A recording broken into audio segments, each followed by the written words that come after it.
You all for coming. So I'm just going to talk a little bit about comprehensible input in language development for MLs. We'll go over some ways to quickly add comprehensible input because I know it's hard in the classroom, you don't have a lot of time. And then also talking about how to create scaffolds for the learners according to what levels they're on for multiple modes of communication. Okay, so first of all, what is comprehensible input? This is all from the Elevation website, which we have Elevation as an app on Clever. I don't know. We talked yesterday about maybe helping teachers figure out how to use that, so we'll talk more about that. But it's just an instructional shift where you provide students with ways to provide them with modifications. So basically, like for an example, adapted speech.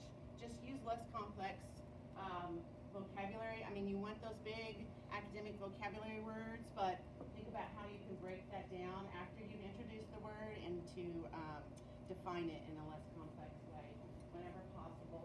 Try to limit your use of idioms and metaphors and similes, things like that that they might not understand, and avoid run-on sentences. Really enunciate your words and then slow down your rate of speech when you can.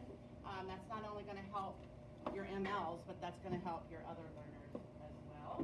And then, of course, with IM and EL, they have a lot of graphic organizers and things like that on the slides, so that's already a good thing. But then, using only the listening domain to receive content is not only cognitively demanding, but it's less effective. So when you have that visual support, you're not only helping your MLs, but you're helping your other students as well. So here are some practical ways that you can use this in EL, and then Mr. Kicklighter is going to talk more about math. So I want to show you how you can use the OML website to provide lesson scaffold, vocabulary, and assessments. So I have found that the assessments are not perfect, but they are a great place to start, and then you can adapt them as your students need it. So to get to the JCPS OML website, you can do a Google search, but then you can also, this is what it looks like. So then scroll down to staff resources, and then you can click on the OML instructional website. And so I'm going to show you how this works, how I use it, and how you can use it as a teacher. Up here, they have a purple banner. This is very handy. They just have Module 2 already available for you. But if that's not available, for some reason, you can come over here to this side where it says EL Teachers, EL Cohort for MLs. You can click on that. And here they have Module 2 up. And then you can click your grade level. So, for example, I work with 4th grade a lot, so that's the one I'll go to. I'll show you how that works. That's where I know you from. Yeah, I knew I recognized you from somewhere. So then this is, I love this. I use this constantly. So you can go and it has all kinds of resources to build background. I know in 4th grade we were reading a lot of nonfiction books right now. So they had one called Animal Defense. So if you click on that, it will give you kind of a gist of the book. Now, a lot of this looks very simple, but this is kind of geared towards your level 1s and your level 2s, so like your newcomers and those that have been here probably less than a year. So there's an example of how you could use that. And then this has been great, and it's kind of new this year, but the vocabulary one sheet has been very helpful. This is basically like a Quim chart, like Mr. Lester has shown us before, but I use this a lot. I will do like a capture an image to try to put it on the slides, and I'll show you how I do that here in a few minutes. But this shows you all those big vocabulary words that they need to know. I've also printed it out in color and then put it in sleeves. So I give it to a table, each table in 4th grade when they're reading, so they can look at that, and it has been so helpful for those newcomers and even for the level 3s and 4s, because it just reinforces that vocabulary with them, and they don't feel I've noticed they're a lot more engaged when they have this because they are listening to the text, and then they're trying to find, oh, well, what's that vocabulary? Look, there's escape or survive or protect, whatever it might be. They're very engaged with the text during that time. And when I'm working with them in a small group and we're writing, they're trying to find those words on here and use them in their writing as well. So it's really been a huge help for them. So, Is there any hope for them to do this stuff in kindergarten is gold for EL. And I'm so sad they don't have it for math. Is there any plans for them to do this for math? I don't know. I have not Yes, heard. they said that's their yeah. next. Well, that's They know that They it's did say that in the good. meeting Yeah. yesterday. If you see a kind of resource That would you be my like, Christmas present. let us Yeah. know. It might not be here before Christmas, but. Well, come on! If science and social studies, ask us, we'll help you make stuff if you want that Okay. kind of help. And then here's just an example of an assessment that they have. Again, this should only be used for like a level 1 or level 2 is what they told us in the meeting, but it still could help you break it down for your 3s and 4s if they need a little bit of extra help. So see, even here, they had to watch a video, so this recommends turn on closed captioning and slow the video down. So that's something you can do anytime you show a video in class, turn it down. My ML showed me how to do that, actually. Yeah, they know. Yeah. And the They list said, will I expand said, it how over. do you make these Spanish? Yeah, they know. They That's how I showed me learned to the do it, first so, time. Yeah, it was great. So this see all this is all comprehensible input, so this is all big support for them. And there's some that still are gonna struggle with that, but keep in mind, if a student is struggling, it's probably because they're gonna struggle in their first language too. So I'm finding that to be true. You could ask Mirla or Safa if they work with the student and say, hey, do you notice if they're struggling in Spanish or Arabic? And then that can kind of give you a clue to where they might be, because that's a huge indicator for them. Okay. So I'll show you how I use Read Write Gold to provide input on the lesson slides for key vocabulary words and then unfamiliar academic words or verbs. So this is a slide that we use in 4th grade reading. This is in core. So, for example, I don't know if you may know this, but there is a Read Write Gold app you can install. And so I click on that. And then I'll find words.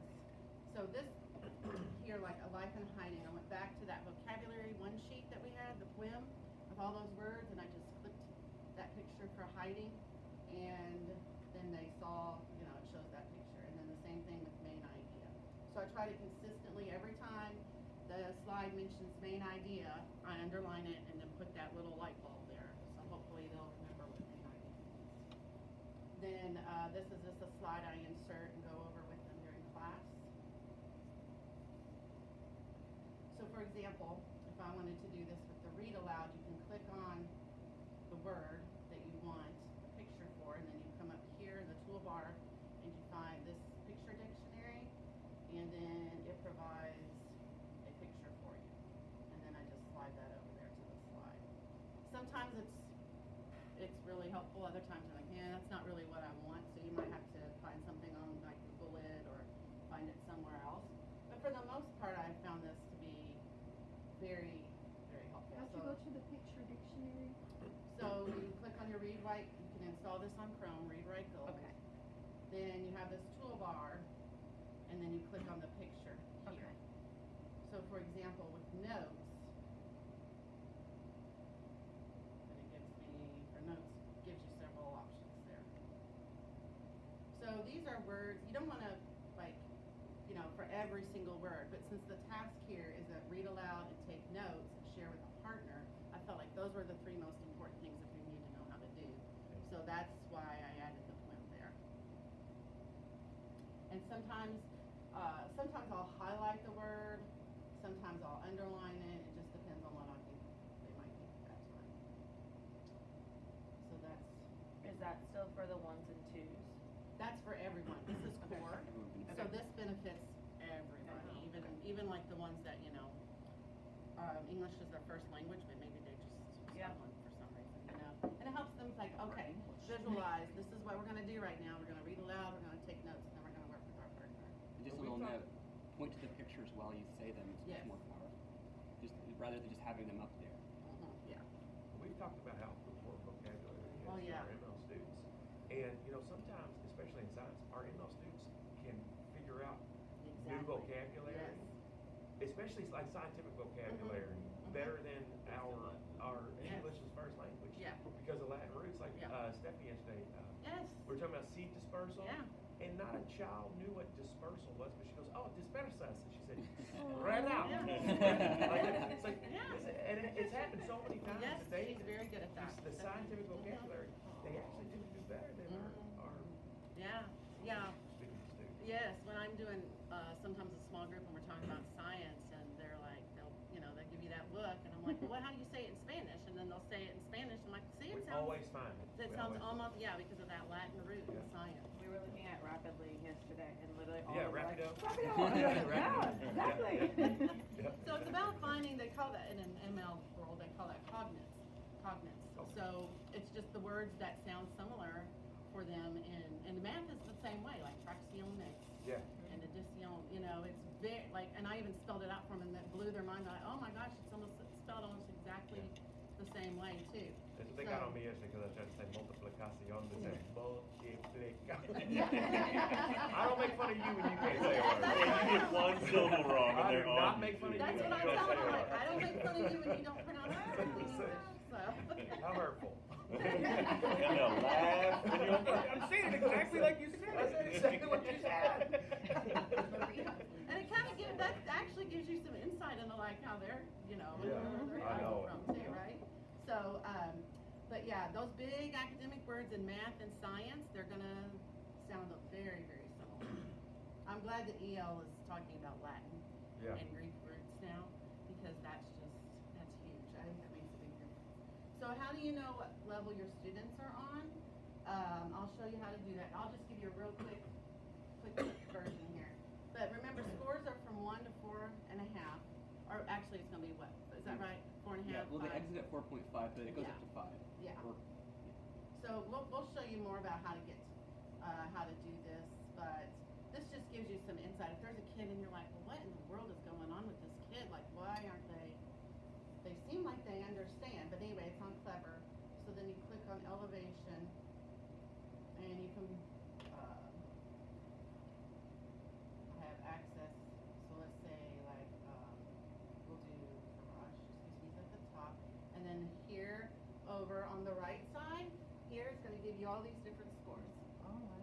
So if you think, oh, well, he listens really well, but when he writes, he's just not writing.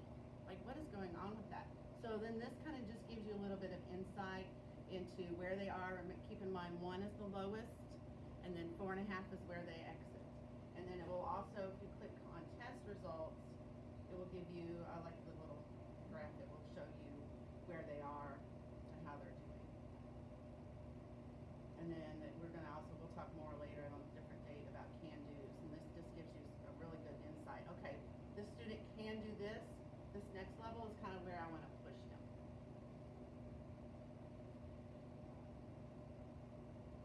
Okay, and then, sorry, I know I'm running, I've got 2 minutes, I'll make it quick here. Okay, so sentence starters and word banks.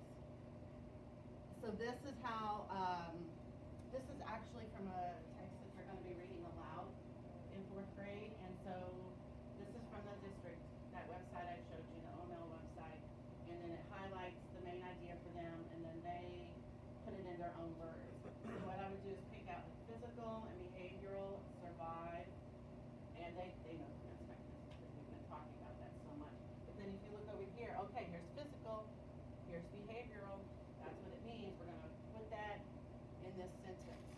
So just like for newcomers, and even those that aren't newcomers, they're still thinking about how to put a sentence together in their first language. So their mind, they have to think of it in Spanish or Arabic, whatever it is, and then they have to go another level and put it into English. So they might know the words, but then the sentence structure might be kind of wonky for us. So just keep in mind they need that syntax, that sentence structure reminders. This is just a very simple sentence, but it's something just to keep in mind.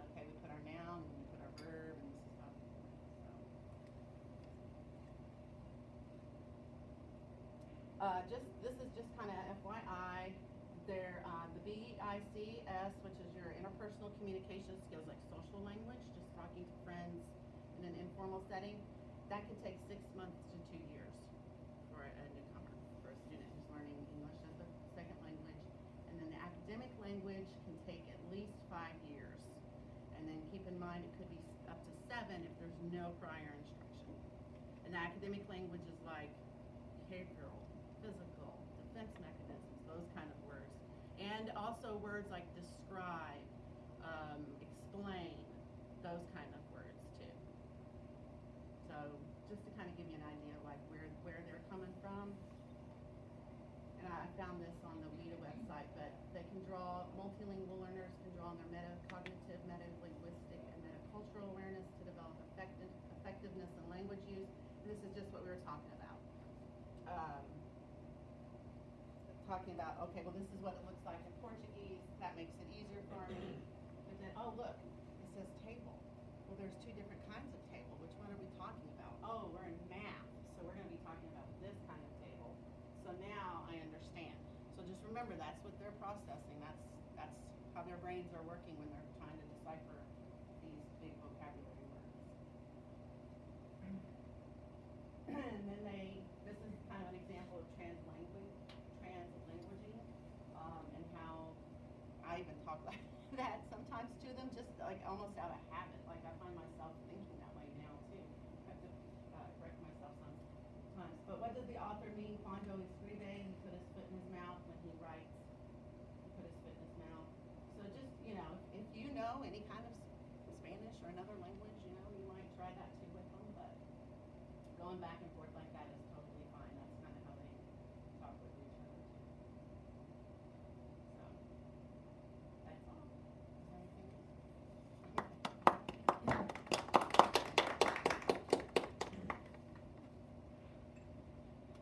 All right, so I guess it's my turn. I'm going to be talking a little bit. So I started something new in my classroom this year where before the math lesson, we start with, and I call it a math language routine. It's not necessarily one of the MLRs that you find in your IM book, but it is a routine that we go through every day in my class before math. And it's even, in the video, you're going to see me leading it, but I have students leading it now. So I've got a bunch of anchor charts. I've already gone through a whole pad of this paper this year with anchor charts. And I'm gonna bring these out later.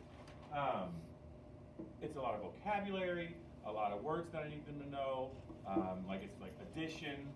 One of them is multiplication is number of groups equals number in each group, or number of groups times number in each group equals total. And then they say factor times factor equals product. With the routine, like the way that I set it up, we started with one word, data. That was our first word. And in the beginning we said data, and then we try to put hand motions with each one of them to help them kind of get that cognitive awareness in that regard. So data would be like a collection of facts, and the kids repeat. I say data, they repeat after me. Data, a collection of facts. I work on, so the hands is one way to connect the word and the words that they're trying to memorize with another action.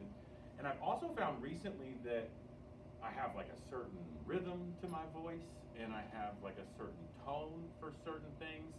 And I've noticed that the parts where, so there's one where you'll hear the kids go, and they do not touch, or they do not have an equal sign. And I say it the same way every time, and I've noticed that those phrases that we say the same way every time, that kind of deviate from your normal, just like da da da da da da da.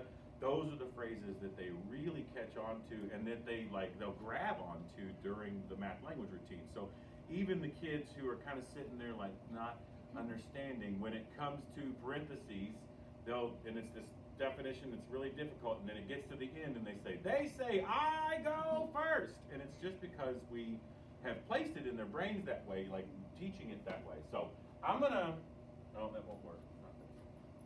I'm gonna play the video. So this is where we are. I think I took this video last week. Pay attention to the girl in the middle on the carpet. Watch her, if you can. I can't watch her when Lavon's right there.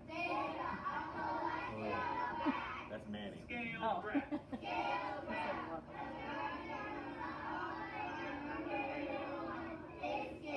Their eyes are closed. Array.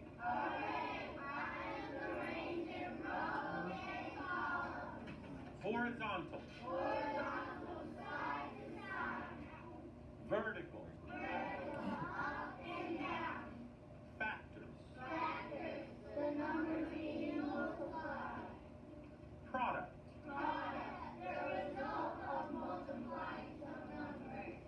Commutative property.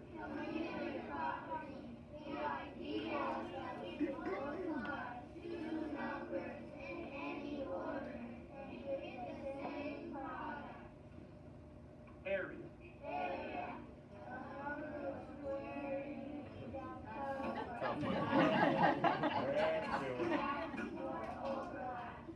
Expression.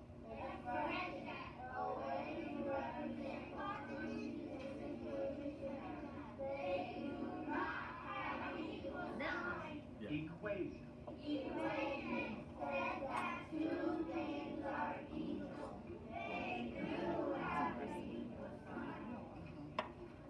Multiplication is.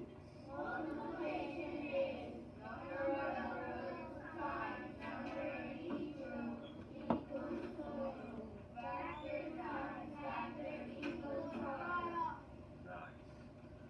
Area and multiplication, a love story. Area is.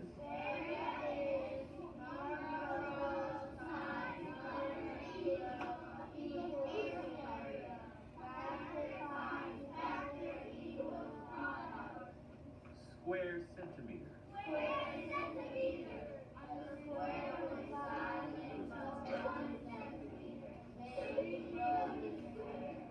Square inch. This is square inch. It's like basically a way to figure out how big an inch is. It's a family. Square foot.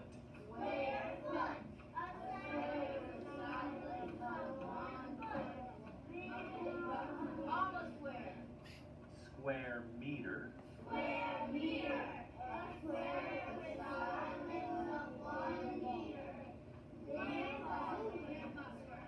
Parentheses.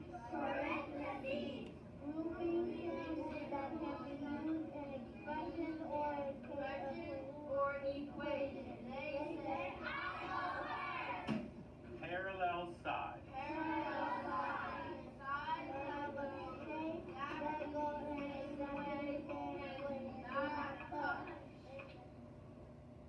So I changed that last one, and I started going, do not touch at the end of that, and I've noticed that they're really picking up on that more. I've also got like, I try to include anything that will keep their little brains engaged. So the area and multiplication and a love story, and then they make a heart and they go, oh. And we talked about how area and multiplication fell in love, and they got married, and then they have these square centimeters and square, you know, there's the whole family is like the square centimeter, square inch, square foot, square meter. And they, and so, but there's also things that like thread through everything. Like you heard them say several times, factor times factor equals product. So we kept that. So we want to make sure that they know that every time you do multiplication, it's factor times factor equals product. But we're using multiplication as a tool to learn how to figure out the area, to learn how to figure out the rectilinear shapes. These are a couple of my anchor charts that I have in my room that I made recently. There's just to like show some of the comprehensible inputs that we use in math. The way that I use color. Now I have other things that use arrows. My learning targets are all like underlined and circled and arrows with like different words, and it's all like a process that the kids go through where we read it together. I read it, they read it with me together. We identify what is the verb, so that's what we're going to be doing for the day. We underline the verb. If the verb is hard to understand, we circle it and we define it, like they tell me what it means. And then we define what the verb is applying to. What are we going to be doing? And we define that as well. But like, so my anchor chart, a lot of my anchor charts go through, like, the kids can kind of follow a path. I try to leave like breadcrumbs for them to connect the things. So you've got like addition with the partial sum strategy here. All of my hundreds places and anything that talks about the hundreds place is in red. And then in green, you have the tens place, blue, you have the ones place. And again, like anytime it says ones place, it's blue. You know, I even got a little goofy down here. The kids loved this. They were, especially like my higher kids saw me do this, and one of them went, "Oh, what? I see what you did there. I see what you, that's hundreds, tens, and ones. I see what you did there." And then we came over here and we made this later because we did addition first. And I tried to use the same numbers and to connect the same things. I also have like an addition, just talking about addition is part time. So we've added a lot of vocabulary, and you can tell at the end of that video that those are the newer vocabulary words, so they're still trying to memorize those. Oh, back to the girl in the middle. She speaks no English. She speaks only Arabic. And she is like one of my most animated and loves that time of the day because she gets to participate. And it's hard for her to participate a lot because she's very shy and she doesn't really feel comfortable, you know, like putting herself out there. Even when I use the translator to speak to her in Arabic, she does get it, but you can see her. I try to turn it down because I'll say it and then it'll start speaking in Arabic and you can see her eyes just kind of start to look around like who's listening and is it gonna make them upset? Like I don't know where that comes from. I feel like that might be something that's based in trauma, but for her, that time of the day is like, I think her favorite part. She gets into, you saw how animated she was. She loves the parts where we use our hands to talk about it. Sorry, I'm all over the place. But so the hand signals like really, so the way that addition and subtraction go together, working with like part plus part equals whole, and then we talk about subtraction and we say whole minus part equals part. And when I used and I always have an example, right? So 25 minus 15 equals 10, and then we have 15 plus 10 equals 15. And I color code those as well. So even in my subtraction, so in my subtraction chart, the whole is the same color as my addition chart where the whole is the answer, right? So the whole is part of the problem in the subtraction chart, it's green. And then when it's the answer on the other chart, it's green as well. But just try to help them make those connections. I plan to do the same thing with multiplication and division. I really am anxious to see the games for this winter on iReady and MAP and see how it translates. Hopefully this will translate into some positive gains for them. I have seen them during class. I mean, they are using the anchor charts, and I've even kind of challenged them. So we've run out of room on the walls in my classroom, so we're covering up the oldest. So the data, scale graph, array, all that whole poster is covered up, and then we've just covered up the multiplication poster with factors and just basically the ones that they learned first and that they know best. So they kind of take that as a challenge. You should have seen them when I had them close their eyes. Oh, and then when we were locked out, that was really when I learned how effective it was. When we were locked out of our classroom for that day, and we had class in here, and I was like, guys, let me see. I'm going to try to remember what the words are on the wall, but let's see if we can go through our math language routine and learn these words together. And they went through the whole thing, and I was like, all right, sweet. So then we started closing our eyes for the first part of it. I have had them start opening their eyes again, starting parentheses, because they really have been working on those to get better at that. So yeah, that's kind of it, and that's where we're at. I do have to say a couple of things. Yeah, I just literally this week just read an article about the effectiveness of these types of anchor charts for 5th grade and their impact on a standardized test. So this is a big deal in terms of helping our 5th graders, helping all students really understand the process, especially to keep them up. And another thing, I had an opportunity to teach a lesson while you're not there, and that was a big deal. The language retainer, the vocabulary work. The kids, okay, you guys run it, and they ran it. And they did really an awesome job. I'm seeing them make those connections. Yeah. Like that was another thing. Like they are making connections from previous learning to the learning that we're doing so much more this year than I've seen them do in the past. And I think the biggest impact that I saw in terms of what's going on is during conversations, when they're doing an activity, I hear the language that's up there. I hear the vocabulary. So it really is impressive. Thank you. Can I chime in real quick? Yeah, go ahead. This is absolutely amazing. I think more people need to hear about this. I want Like this is what we should do. Cool. Math. Yes. And you'll see the video was 3 minutes long. Yeah. So I mean, No. if we go to the end of the year, we're Short, talking less than punchy, 10 minutes. That fantastic. math routine in the beginning. Do you say every single one, every single day? Every single one, every single day. And I Okay. think that's what's helped us to keep the connection between, because I always talk about, guys, we're building on our learning. The first thing I taught you was to teach you that so that we could learn the next thing. And then that thing was to learn the next thing. We always build. And I think that going back, I don't know if it's even just like taking them back to the time that they learned that word and like the brain space that they were in at that time, it triggers something. But I mean, it really is helping them to make some really positive connections when it comes to math and the learning that they've done before in order to move forward. Just a small connection I wanted to make. I got a million things I'd love to say, but like when you said like you speak in kind of a pattern kind of way, like more than or whatever it is you do, you know, that actually really connects with what we were trying to do with jazz chants. Because you speak in this pattern kind of way, and then suddenly it's just another signal. Like all these visuals, the gestures, all that comes together.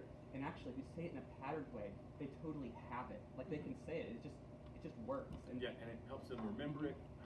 I learned with my own kids reading them bedtime stories. Mhm. If I read a certain way and the Mhm. words Yeah. kept coming out, you can put those children to sleep. It's like rocking them with your voice. Yes. And it works the same way with like learning stuff. You just do it over and over the same way. And they will learn the pattern before they learn the content that's presented with the pattern.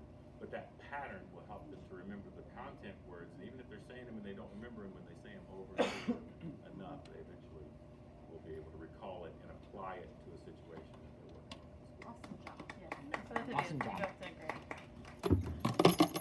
Did you make up the definitions or did